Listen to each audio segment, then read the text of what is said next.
Hi everybody, I'm Luke Hector from the Broken Meeple. Remember, if you like what you see, you can thumb up the video, you can subscribe to the channel or the Patreon, but most of all, just get your comments down below about any of the games I'm talking about, because believe me, you've been doing a great job already, and there's plenty to talk about. Before I get started, just a quick shout out to a site called Rent, Shuffle and Roll. They are based in the UK and they are a new setup business that allow you to rent board games. Perhaps there's some games on the shelf that you've always wanted to play but you can't get hold of it, you can't find it anywhere, but there's on this site. Well, you can now rent them ahead of time. You pay a subscription each month and they will basically ship the games out to you. You borrow them for that point, you can play them as many times as you like, and then you ship them back, preferably in the same condition you got it. I mean, come on, what more do you want?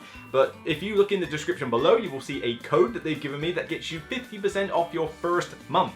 So by all means, use the code and try it as a trial if need be. But hopefully you'll be surprised, and it might even save you a bit of money over time getting games to the table rather than trying to pay the outward full retail price for it. So give it a shot, see what you think. So here we go, the top half of the top 100. Yeah, sorry it's been a bit of a delay since the last one, but like I said, went to Snowdonia, had a very good time, hiked up some mountains, nearly killed myself, but you know, that's a long story. But yeah, best to research your routes before you take them, put it that way. But I had a great time, cleared my head a little bit, and there's still plenty to do before Essen, but the top 100 is just one of many things. So on this section, 50 to 41, we're looking at 2 new games. We're looking at 3 giant movers, including one in particular that is kind of insane how much it's, shall we say, moved in the list. But there's a good reason for it. But yep, I think there's no doubt about it that a lot of these games are going to be favorites for a lot of people. So without further ado, you know the drill. Get on with it.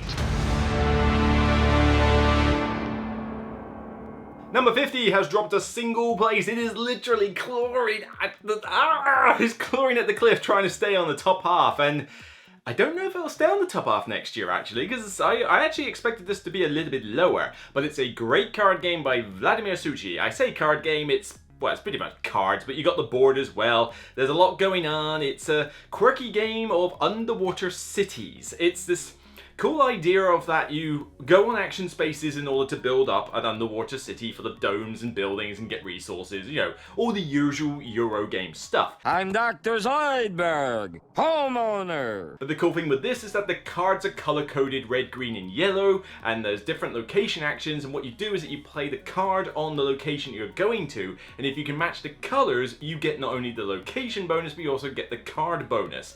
And half the time, most of the time, you should be trying to match those colors, but it can be like, maybe I just need to suck it up this time and just put the wrong color down because I need that location badly. But it's very fulfilling to be able to go, well, if I go there, I do yellow, and then that one I do red, that one I do green. That'd be great. And you get sort of stuck into this thing that you want to get the colors to match.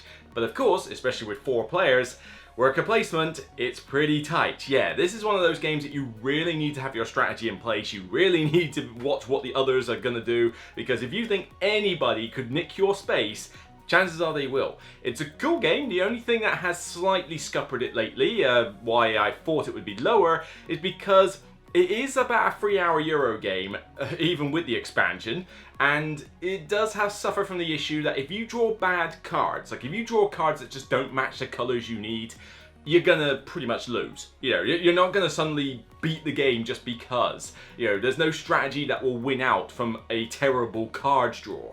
So there is that little bit of a problem I have with it, but that's pretty much the only problem I have with it. Other than the boards suck in the normal version, you have to get the expansion in order to get those cool boards. But yeah, I enjoy this one. This is probably, is it my favorite Vladimir Suchi one? I don't know, you have to wait and see. But you know, I don't go for all of his games, but there's a few, particularly in recent years, that I've gone like, you know, pretty good. And this is one of them, Underwater Cities.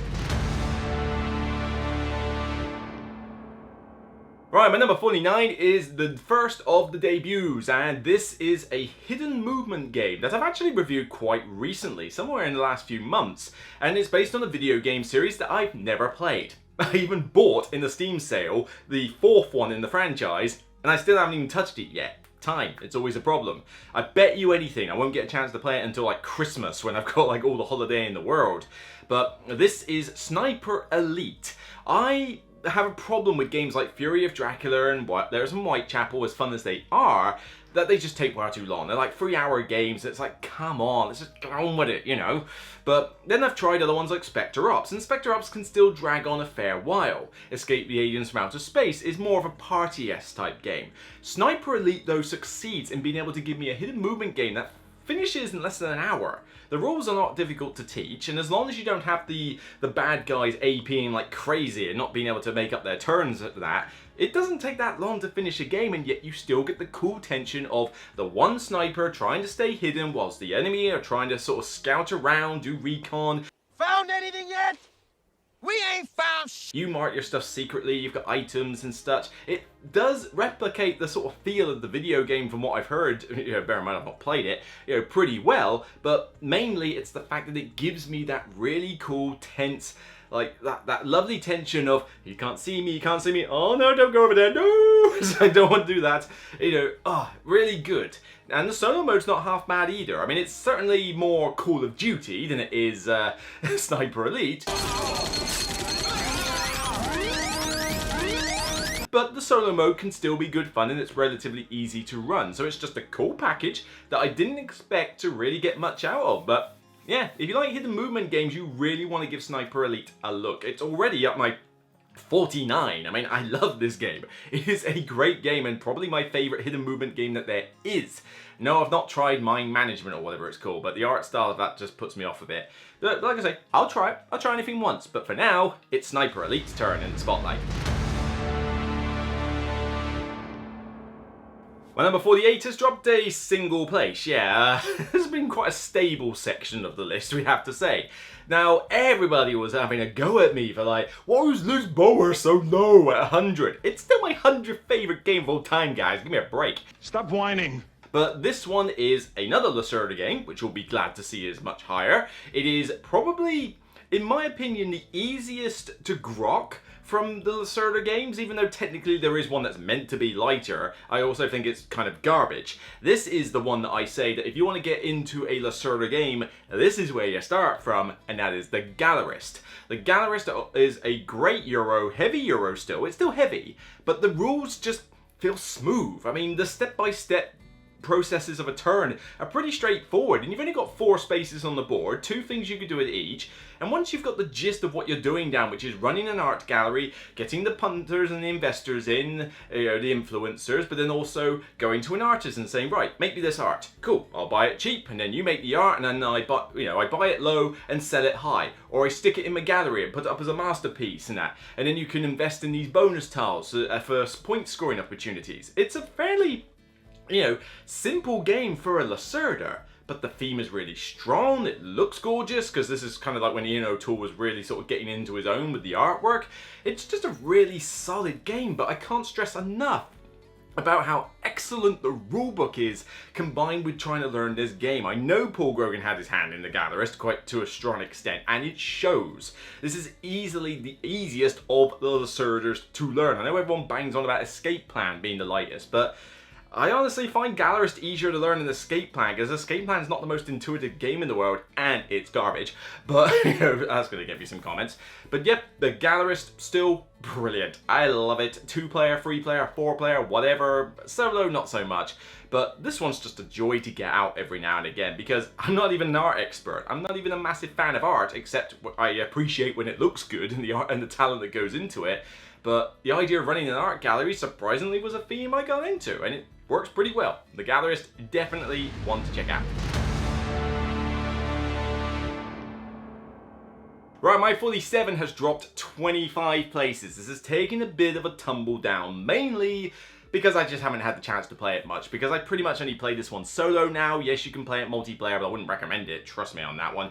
But this one could rise back up the list, mainly because I've just had an expansion in the post the past couple of days for the solo-only expansion to this, Wrath of the Lighthouse, but this game is Empires of the North, so I've already got rid of Imperial Settlers. Imperial Settlers is now in my top 100 because I prefer Empires of the North. I mean, the two games are fairly similar, and I haven't played enough at 51st State, but even then, what I have tried of it, I'm like, I'd still prefer Imperial Settlers, but Empires of the North is like up there. It's great solo and great two-player. Not one I really want to play multiplayer though, because it's not got a lot of player interaction. But it's all the different factions, and it does this great thing of you don't have to deck build. That was the problem that Imperial Settlers got into. When you bought all the expansions, there were so many cards that you actually got rules for how to deck build the individual factions. No, I do not want to go through that faff for a Euro game. Empires of the North just basically goes, right, which faction would you like? That one. Right, here's your deck. That's your deck. You don't add to it, you don't subtract from it, you shuffle it and you get going. And each faction behaves very differently, particularly when you add all the expansion content. And if you want to know more about those, yeah, I've got a good video for you where I go through every single expansion and give you the details, so by all means go check that one out. But I'm really excited to get Wrath of the Lighthouse out, which is basically 15 solo scenarios. There's about 6 or 7 I think you can get in the main book, but I've already grown quite tired of those. So now I want, not necessarily the campaign, but I certainly want 15 more scenarios to go through, but maybe the campaign will be good, I don't know. The Imperial Settlers one that they did, I forget what it was called, but yeah, that one kind of dive-bombed hard. But maybe this one will be really good. I don't know, but it's giving me an excuse to get Empires of the North out and play it a bunch of times, solo. So what else is there to, what's not to like about that? Still in the top 50 though, but maybe it could save itself. It's like, oh, it stumbled off the cliff a little bit, but now it can climb back up. We shall see, and don't worry, there'll be a full Beyond the Base Game review for that Wrath of the Lighthouse once I get around to playing it, but for now, still strong on the top 100, Empires of the North. Right, my 46, apparently there's 2, there was more big movers than I thought. I thought there was only a couple that rose up quite high. This one though is pretty high as well. In fact, what's it gone up? Ooh, gotta check there. Ooh, a full, 35 places from 81. Yeah, this one has shot up a lot because it can get played a lot. And the more I play it, the more I appreciate just how cool a design it is. Taking 2 mechanics that don't belong together usually, shoving them together and going, here's a new game.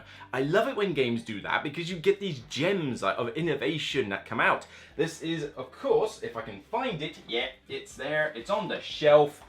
The Crew. The Crew is now in the top half of the top 100. Now, Mission Deep Sea is the one I've got. I got rid of the space one because, frankly, this one I think streamlines some of the rules a little bit. So it's just, why have both? You might as well just keep one. But the Crew is really solid. Trick-taking and cooperative play. How the hell does that work? Well, the idea being that you go on these different missions and the missions want you to get different cards in different orders with sometimes other criteria. So somebody might need to get the 6 pink, I need the 3 yellow, someone needs the 5 green, and that's a simplistic example. And you play a trick-taking game as normal. 4 suits, cards 1 to 9, and the trump suit. But the idea is that you can't communicate with each other. So if someone plays a card, I've got to think, well, hang on, why are they playing that? Was that just a throwaway card? Do they think I've got the card that they need to win? Are they trying to suss out? Or are they just trying to bin greens? And it's these sort of questions that, unlike games like The Mind and The Game, where you basically just guess, basically, like there is no information you can really go on without cheating. This one allows you to make good educated guesses, and if you're any good at a trick-taking game, which I like to think I'm pretty decent at them, you can actually make these assumptions. Yes, you can't be 100% certain all the time, but you have, it's almost like logic puzzles. You can kind of figure out yeah, you must have played that because that you can communicate a little bit to each other with a token on a card that says this is my highest, lowest, or only card. So he knows that that's my highest card. So if you played that, you know that I can't beat your card, which means they're gonna win it when they play. Yes, perfect, we got it. And this is all in your head. But each game's like about 5 minutes. You can teach this game in 5 minutes, you get a game done in 5 minutes, and then you rinse, repeat. Different scenario, or the same scenario if you lost, whatever. Super quick, super light, super cheap. It's just really cool. It's a little hard to convince people to play it because it's somewhat different, and apparently less people are known to trick-taking games than I thought. I thought everybody used to play with a deck of cards when they were younger. Maybe just me. But yeah, honestly, really cool. Some people say flash in a pan. Those people are called Mike Delisio, and he's wrong.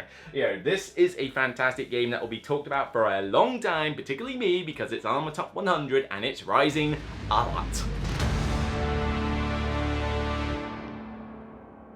My 45 has jumped 10 places from 55. I'm not entirely sure why, because I thought it would be a bit more stable, or maybe even drop slightly. But I have played it more recently, particularly, you know, after I made this list, when I've been playing the Odyssey expansion for it to get it reviewed. But yeah, I've just done a bumper video for Zatu on this Cosmic Encounter. Cosmic Encounter, the zany negotiation game where you've got an alien that breaks the game in so many ways. You go around trying to get your colonies on other people's planets, and you do it by going, right, I'm attacking this planet here. Who'd like to come with me? You? Yeah, come on. Oh, please, come on. You can come with me. Look, I'll give you this. Go on. You know, we can win this. We can win. Oh, you traitor! It's just wacky negotiation, and it's simple enough. I mean, it's just basically who wants to ally with the attacker and the defender. Attacker and defenders get different rewards or get colonies, etc.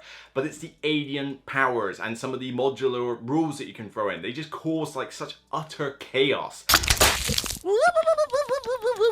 And they're all like hilarious, they're great fun, they can have easy, medium or hard levels of complexity. You can pretty much tailor this game to how you like at the moment, and if you check out my video I did, you can get all the information you need on the expansions if you're coming into it brand new and thinking, oh god, where the hell do I even start and finish? Believe me, it's a useful video. You need to check it out if you haven't got the expansions and you need to know where to go. But yeah, just really cool game. You bring it out, you get people in the mood. You can't play this with serious people. You've got to have your mind set to like, yeah, this is crazy nonsense and I love it. A bit like with Sheriff of Nottingham and games like that. It's just really cool, wacky fun. Cosmic Encounter, since 1970 this has been released. I mean, of course, I've got the most up-to-date version, but yeah, for a game that was made in the 70s, I am staggered this still goes strong today. And it's still on my list. Top 100 Cosmic Encounter.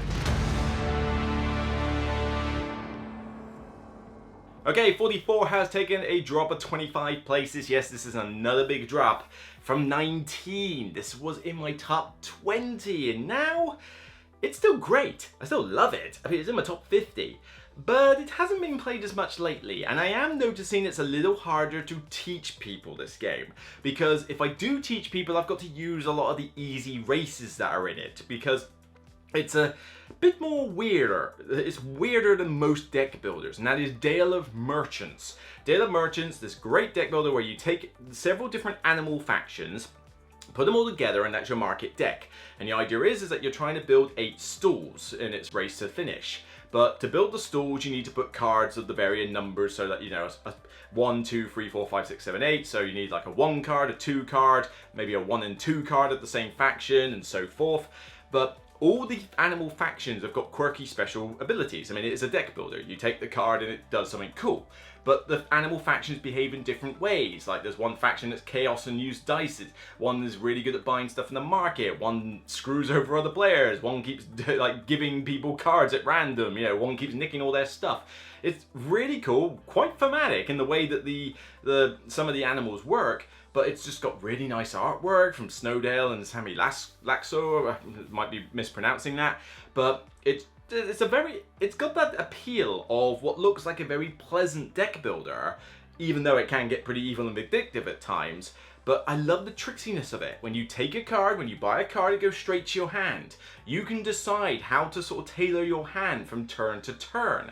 That's different from deck builders. You have a little bit more control. However, some of the factions are quite fiddly and some quite complex, so teaching this game does mean you're kind of using the same few factions, and there's a bunch of modular rules in the big box that came out, which is like, yeah, I'm never going to use these because this is just taking it to all sorts of extreme levels. I mean, there's even Cosmic Encounter style powers in this, which is yeah, definitely something to use mainly if you're experts at Dale of Merchants, and I don't know many of those. I would have loved to have seen a solo mode for this. That would have been really cool, but like I say, the game is still going strong. It's just, it kind of rose to the top, and now I think it's probably more where it needs to be. In the middle, top half, you know, that kind of area of the top 100.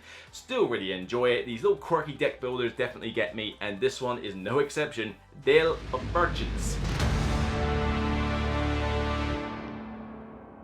Okay, my 43 is the second of the new games, and well, let's go back on the trick-taking front, shall we? I'm really enjoying this genre. The genre of trick-taking is something I've enjoyed most of my life. It's just I've only been able to play a few games in the genre. Now that a bunch of them have come out, I mean, we've already had Brian Borough, you know, we've had The Crew.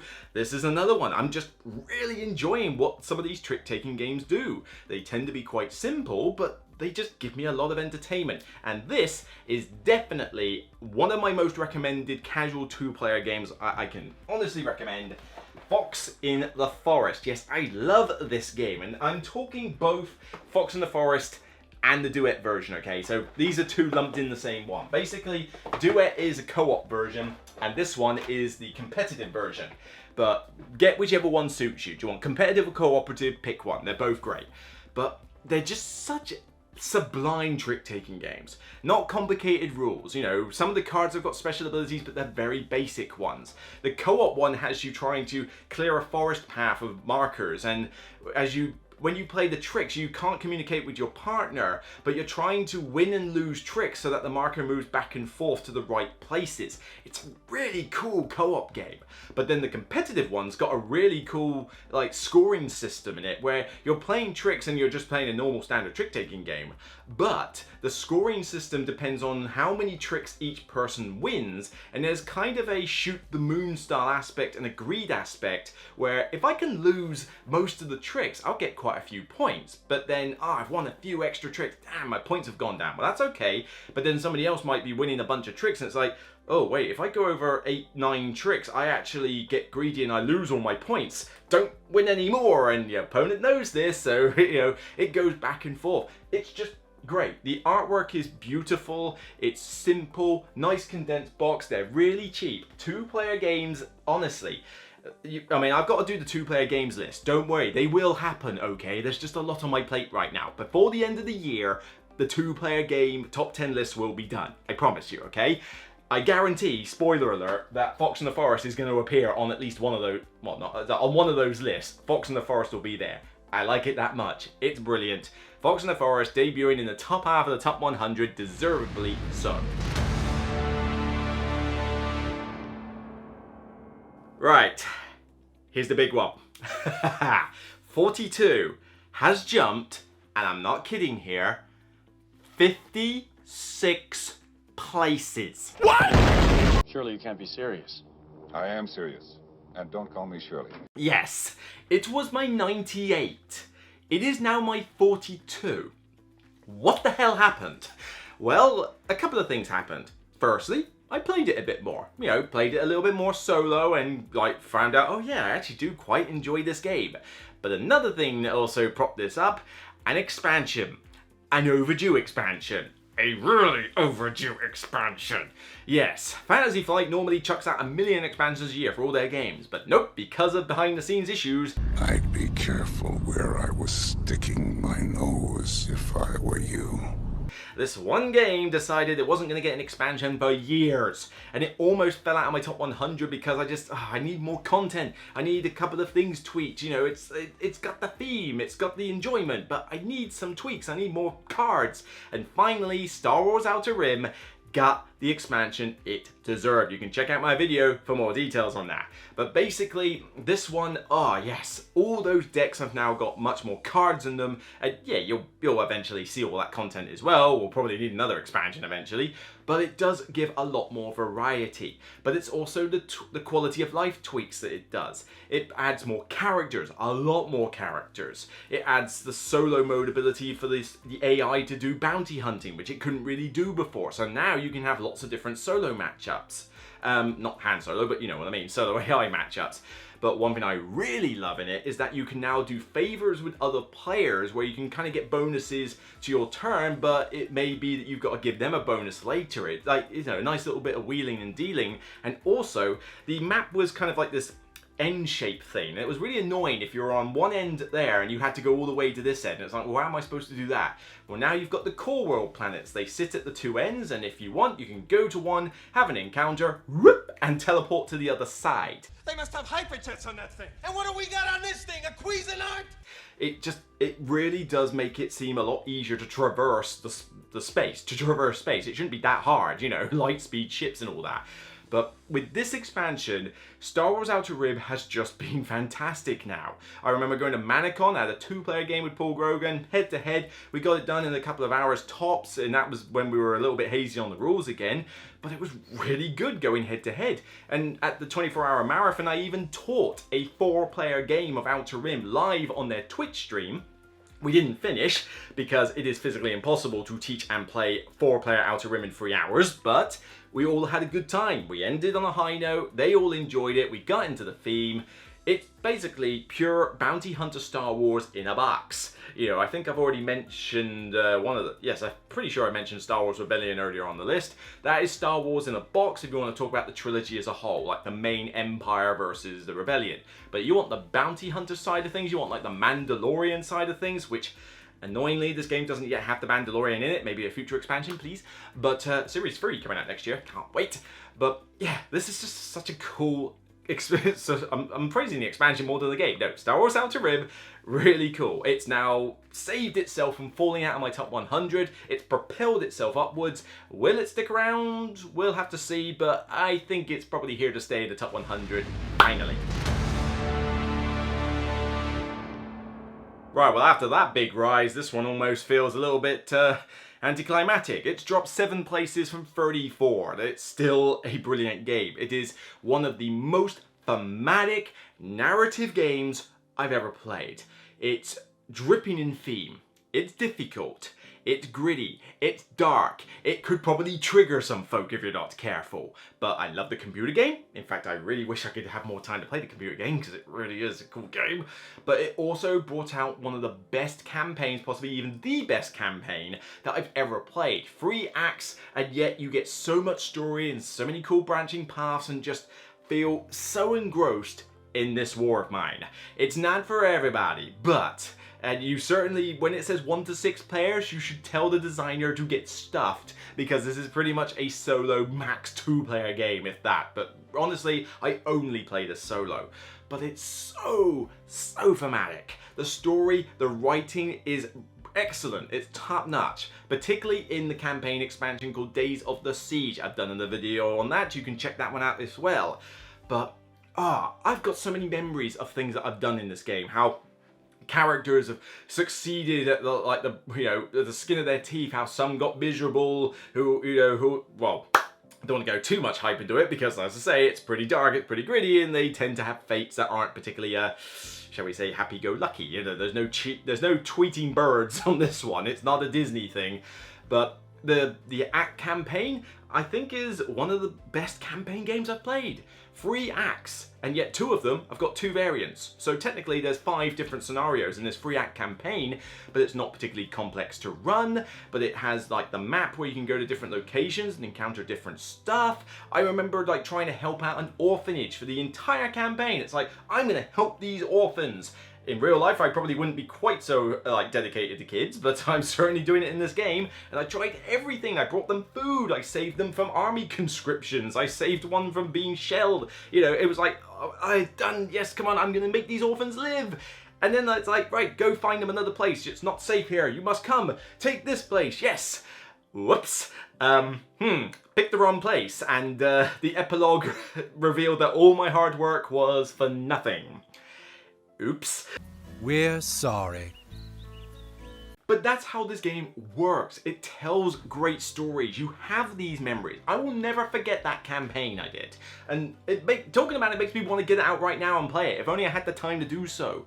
It really is a good game. Not perfect mechanically. Yes, there's a lot of randomness to it, and certainly it's not going to be for everybody. Particularly on the thematic side, it's not going to be for everybody. But if you want that dark, gritty, sort of like civilian surviving in a war zone type scenario, you can't get any better than this war of mine. So there you go, another 10 games. So next time we got 2 new games again, but not quite so many huge like shakers as this one, but still a few that have gone up and down. But yeah, I mean, I'm going hyper talking about a lot of these games because as if it wasn't already cool talking about the ones at the bottom end of my top 100, now the closer you get to the number 1, I just love these games. I just want to talk about them so much. That's how much I like doing this top 100, even if it kills me, which it tends to do every year. But the fact that you lot enjoy it and the fact that you lot are commenting down below and let me know what you think of these games. Do you love them or hate them? That's what I want to know. Get the comments down. Talk about these 10 games. What are your problems with them? What do you love about them? Is there anything that you can tell me about them that I don't know? You know, by all means, get that information down there.